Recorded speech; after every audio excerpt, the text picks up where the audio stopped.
힘이라는 것이 여러 종류의 힘이 있겠지만은, 그러나 그 힘이 재력의 힘이든 그것이 어떤 사회적인 지위로 인한 힘이든 어떤 능력에 있어서 그것이 힘이 되든, 그 힘이라고 하는 것을 우리에게 하나님이 주실 때는 그것이 우리 자신을 위하여서만 사용하라고 주신 것은 절대로 아니라는 것입니다.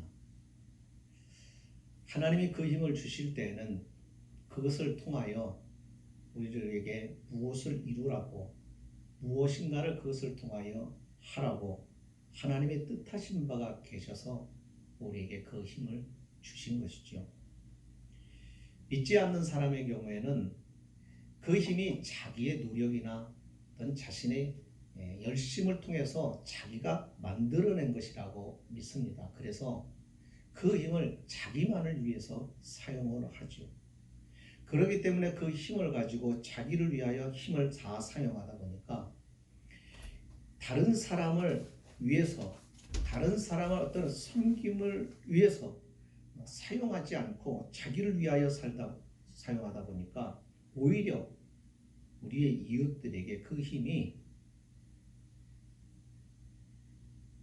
악한 영향을 끼치게 되는 경우가 많이 있습니다.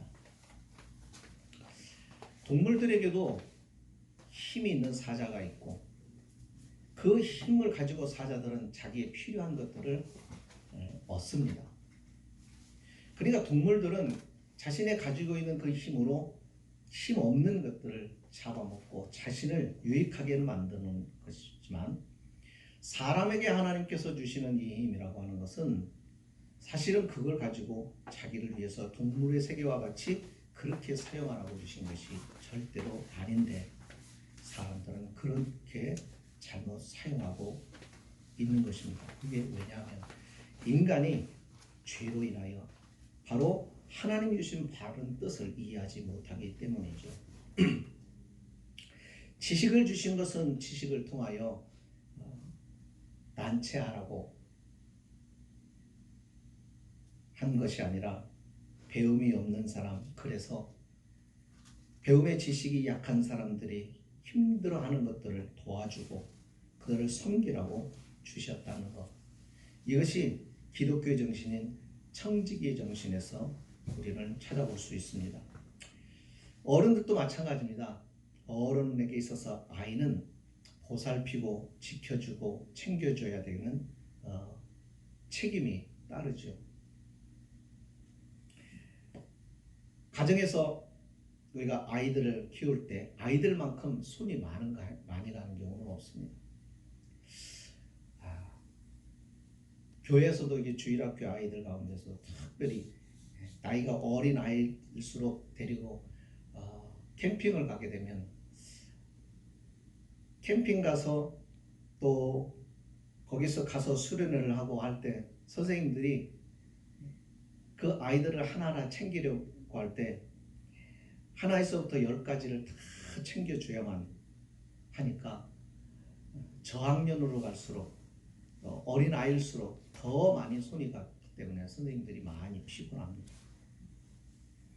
그래서 고학년을 다루는 교사들보다는 저학년을 다루는 교사들이 더 신경이 많이 쓰이고, 그러다 보니까 예민해지고, 그러다 보니까는 피곤해서 입이 다 헐어버리는 그런 경우들을 볼 수가 있습니다. 이처럼 약한 자를 돌보는 것이 쉬운 것은 아닙니다. 그러나 이 약한 자를 돌봄으로 인하여서 우리가 큰 유익을 얻게 되고, 그 약한 자에게 있어서는 큰 힘이 되고 위로가 되고, 그리고 그것이 그에게 유익이 된다는 것을 우리는 기억해야 합니다. 오늘 말씀에도 사도 바울이 교회 안에 공동체를 이루고 있는 그 공동의 식구들 가운데 연약한 자들이 있다고 말합니다. 연약하기 때문에 실수도 많고 또 여러 가지로 궁금한 것도 많고, 그 연약한 자로 인하여서, 믿음이 약한 자로 인하여서 교회에 여러 가지 문제들이 생기기도 합니다. 자, 그럴 때 그 연약한 자들에 대한 그들의 약점을 믿음이 강한 성도들이 그들의 약점을 담당해 줘야 한다고 오늘 말씀하고 있는 것을 볼 수 있습니다. 이것이 믿음이 성숙한 자가 마땅히 해야 할 일이다 하는 것입니다. 공연히 하나님께서 그 사람에게 힘을 주신 것이 아니듯, 공연히 그 사람에게 하나님께서 남다른 지식을 주신 것이 아니듯, 무언가 하나님이 뜻하셔서 그에게 특별한 은혜를 주시고 은사를 주시고 필요들을 허락해 주시고 다른 사람도 더 나은 것들을 허락하신 데는 바로 그것을 통하여 약한 자를 섬기라고 하는 하나님의 뜻이 숨겨 있다는 것이죠. 그래서 항상 믿음의 성도들은 그런 점들을 기억하고 가정에서든 교회에서든 직장에서든 생활을 해야 합니다. 우리는 언제나 가진 것에 대하여 자랑하거나 내게 주신 은사에 대하여 자랑하거나 그것으로 인하여 다른 사람을 무시하거나 그렇게 살아가면 안 됩니다.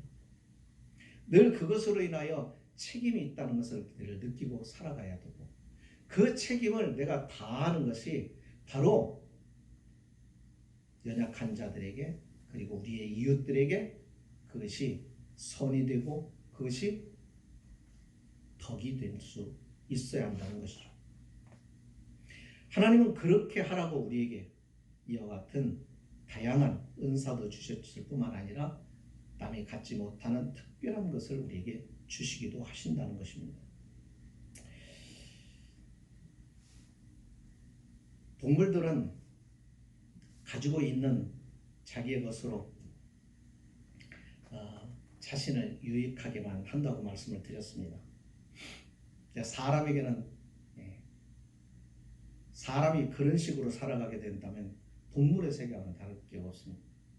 세상을 보면은 힘 있는 사람이 약한 사람을 힘들게 하고 또 그 힘으로 그 사람들을 괴롭히고 그걸 가지고 책임을 다하지 못하고 약한 자들을 넘어지게 하고 하는 일들을 우리는 보게 됩니다.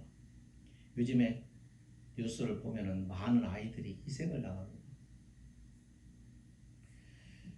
어른들이 아이들을 맡고 그 아이들에 대해서 보살피고 그들의 필요를 챙기면서 관심을 갖고 계속 아이들을 돌봐야 되는데 그렇지 못해서 아이들이 피해를 보고 죽기도 하고 또 어른들의 그 힘에 의해서 아이들이 상처를 입고 아픔을 겪고 그런 경우들을 봅니다. 이렇게 힘을 남용하고 잘못 사용할 것에 대해서는 반드시 책임을 져야 하죠. 어떤 사람이 그러더라고요. 왜 남자들에게는 근육을 주셨나요? 그러니까 거기에 대해서 답을 이렇게 합니다. 네, 힘든 일 하라고요. 여자들이 할 수 없는 힘겨운 일들을 남자들이 감당해 주라고 하나님이 남자들에게는 근육을 주셨다. 그런 얘기를 합니다. 마찬가지입니다.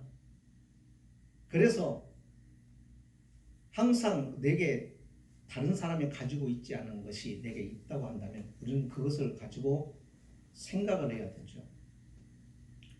하나님이 왜 남달리 내게는 이런 은혜를 주셨을까?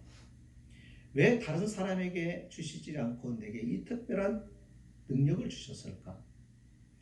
하나님이 다른 사람과 차이 있게 내게 이와 같은 은혜를 주신 것은 무엇일까? 우리가 좀 생각을 하면서 살아가야 할 줄로 압니다. 그래야 우리가 이것을 통하여 하나님의 기뻐하시는 일을 이룰 수가 있을 줄로 압니다. 여기 보면은 1절에 그런 말씀을 합니다. 믿음이 약한 자의 약점을 담당을 하고 자기를 기쁘게 하지 아니할 것이다. 그러니까 자기 중심으로 살아가지 말라는 것입니다. 자기를 기쁘게 하지 말라는 것입니다. 신앙생활을 하다 보면 우리가 깨닫는 것이요. 믿음이 어린 사람들은 참 이제 자기 중심으로 신앙생활을 합니다. 아이들이 어렸을 때와 똑같은 모습이에요. 뭐든지 자기 중심이에요. 자기 중심으로 말하고 자기 중심으로 생각을 하고 또 자기 중심적으로 행동을 합니다. 다른 사람이 어떻게 보든 다른 사람이 어떠한 상처를 입든 다른 사람이 어떠한 피해를 입든 별로 생각하지를 못합니다. 그러나 사람이 성장을 하고 성숙해지면은 다른 사람의 눈치도 보게 되죠. 우리가 믿음 생활을 하는데 신앙생활을 할 때 우리의 주변에 있는 사람들을 살펴볼 필요가 있다는 것입니다. 신앙이 성숙한 사람, 믿음이 자라난 사람은 자신을 위해서 신앙생활을 하는 것이 아니라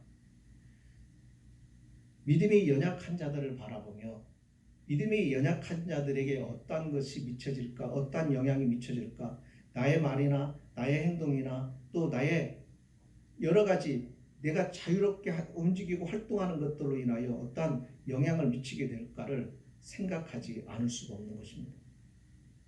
사도 바울도 그래서 고린도 교회 성도들이 믿음이 연약한 자가 있다고 한다면 그 믿음이 연약한 자들을 돌봐야 할 것을 이야기합니다.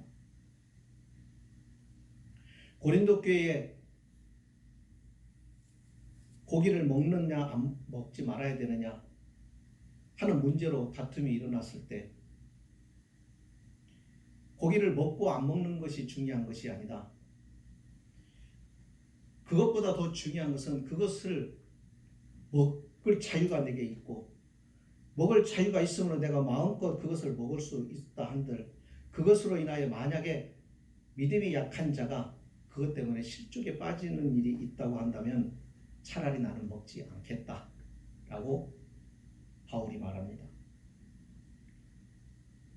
다시 말하면 자신에게는 죄가 되지 않으며 자기에게는 하나님 앞에서 자유롭게 할 수 있는 것이지만 그 자유가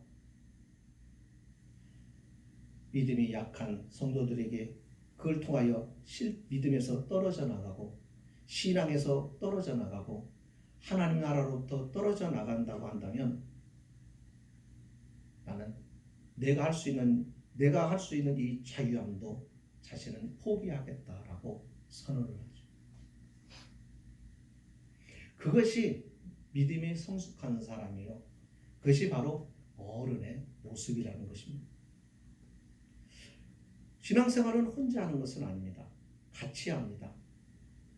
교회라고 하는 이름의 공동체를 통해서 같이 하고 또 그런 모습을 통해서 우리는 서로 영향을 주고 도전을 받기도 합니다. 우리는 내가 상대방에게 미칠 영향에 대해서 생각해야 되고 또 다른 사람의 신앙의 모습이나 그들의 모습을 통해서 우리가 어떤 영향을 받게 될 것이라는 것을 생각하면서 믿음 생활을 합니다. 그럴 때 우리가 정말 주의해야 될 것, 우리의 모습으로 인하여 다른 사람이 어떠한 영향을 받을지에 대한 생각은 깊이 해야 된다는 것이죠. 그래서 신앙생활이 직분을 가질수록 또 어떠한 책임이 클수록 그 사람의 말과 행동이 상당히 중요하다는 것을 우리는 깨닫게 됩니다. 그래서 믿음 생활이 힘든 것 아닌가 싶기도 합니다. 다른 사람을 기쁘게 하되 이웃을 기쁘게 하되 자기를 기쁘게 하지 않는 것, 그것이 바로 믿음이 성장하면 성장할수록 우리의 삶의 모습이 바뀌어져야 되는 부분들이고 그것이 곧 2절에 보면 선을 이루는 것이고 덕을 세우는 것이라고 바울은 우리에게 가르쳐 줍니다. 그러니까 내가 아닌 이웃을, 내가 아닌 다른 사람을 기쁘게 하는 것, 여기서 기쁘게 한다는 것은 단순히 기쁨을 얘기하는 것이 아니라 이 기쁨이 그에게 유익이 되는 기쁨을 얘기하는 것, 그에게 도움이 되는 것, 그에게 유익한 것, 그것을 줄 수 있고 그리고 그것을 주기 위하여 자신을 희생할 수 있다고 한다면 그것이 선을 이루는 것이고 그것이 덕을 세우는 것이다 라고 말하고, 그러면서 바울은 예수님을 들어 이야기합니다. 3절에 그리스도께서도 자기를 기쁘시게 하지 아니하셨나니, 주님 또한 주님 자신을 기쁘게 살지 않으셨다. 주님은 모든 것을 가지고 계신 분입니다. 하늘과 땅의 모든 권세를 가지고 계신 분이고 그분은 불가능이 없는 전능하신 분이시고 하나님이십니다. 그분이 이 땅에 오셔서 행한 일을 보시면 그분이 가지고 있는 모든 은사와 능력과 모든 자신의 것들을 전부 자신이 아닌 가난한 사람, 그리고 병든 사람, 그리고 죄 문제로 허덕이는 사람, 귀신에게 사로잡힌 사람, 이 사람들을 위하여 당신의 모든 능력을 사용하십시오. 결국은 자신의 생명까지도 우리를 위해서 내어주시는 바로 그런 삶으로 주님은 살아가셨다는 것이죠.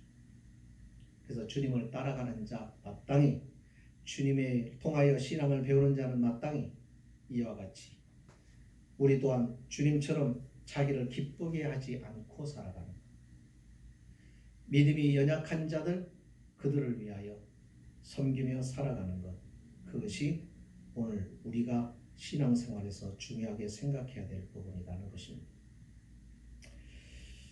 참 사랑의 믿음이 약한 자를 섬긴다는 게 쉬운 것은 아닙니다. 믿음이 약하기 때문에, 신앙이 어리기 때문에 오해할 수도 있고, 또 생각의 차이인데 그 사람의 생각이 짧아서 다 소화해낼 수도 없는 것들이 많죠. 자녀를 키울 때 사춘기를 경험하면서 아이들로 인하여 많은 부모들이 상처를 받기도 하고 많이들 힘들어합니다. 제일 힘들 때가, 부모들로서 제일 힘들 때가 아마 자녀들이 사춘기를 겪고 있을 때인 것 같습니다.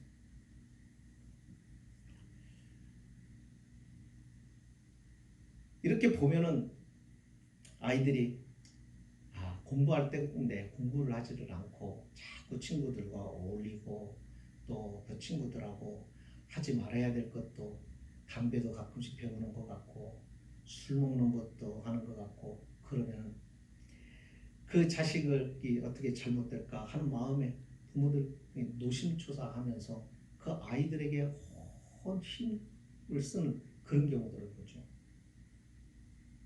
걔네들을 이렇게 보면서 때로는 얼르기도 하고 때로는 다구치기도 하고 하지만은 좀처럼 말을 듣지 않을 때는 내가 이것을 왜 낳나 하는 그런 생각도 들고, 또 차라리 자식이 없었으면 속이라도 편하지 않을까라는 생각도 할 것이고, 그러면서 자식으로 인하여 많이 힘들어하는 모습들을 봅니다. 그런데 그럼에도 불구하고 그 자식을 끌어안고 가야 하는 게 부모입니다. 그렇다고 해서 그 아이를 포기할 수 없고 그 아이를 버릴 수 없고, 부모의 운명이라고 하는 것이 그 아이를 끝까지 품고 가야 되는 것이고, 그 아이가 곁길로 갈 때도 그 아이를 꼭 기도하면서 끝까지 포기하지 말아야 되는 것이 부모의 마음이죠. 그래서 쉽지 않은 길이 부모의 길이라는 것입니다. 왜 부모가 그걸 감당해야 돼요? 부모이니까요. 네, 성숙한 사람이기 때문에. 성숙한 자에게 하나님이 그 책임을 지어주시는 거예요. 자식을 통해서 그걸 배우는 겁니다. 자식이 그 곁길로 가면서도 그것을 바라보며 기도하고 그것을 바로 잡으려고 하는 그 애틋한 마음, 그 마음이 부모인 자신에게만 있는 것이 아니라 하나님 앞에서 바로 내 모습이 그러한 모습이기도 하다는 것을 깨닫게 됩니다. 자식을 키우면서 자식의 행동으로 인하여서 상처를 받는 그 상처가 우리 하나님이 나로 인하여 받는 상처일 수도 있겠다 하는 그런 생각도 하게 되죠. 예, 사람이 다 그렇습니다. 나의 과거는 안 그랬을까? 마찬가지입니다. 인간은 부패했기 때문에 좀처럼 누구의 말을 들으려고 하지를 않죠. 자신의 생각과 자신의 고집을 밀고 나가려고 합니다. 그런 어린 나이, 그런 사춘기의 자녀, 그런 믿음이 약한 사람들의 모습을 인내함으로 품고 그를 붙잡고 끝까지 그의 약점을 담당해 주는 것, 그것이 바로 성숙한 사람의 모습이고, 그런 사람이 있으므로 그렇게 참고 기다려주면서 그를 받쳐주고 담당해 주므로 그가 성장을 할 수 있도록 그렇게 도와주는 역할이 반드시 필요하다는 것이죠.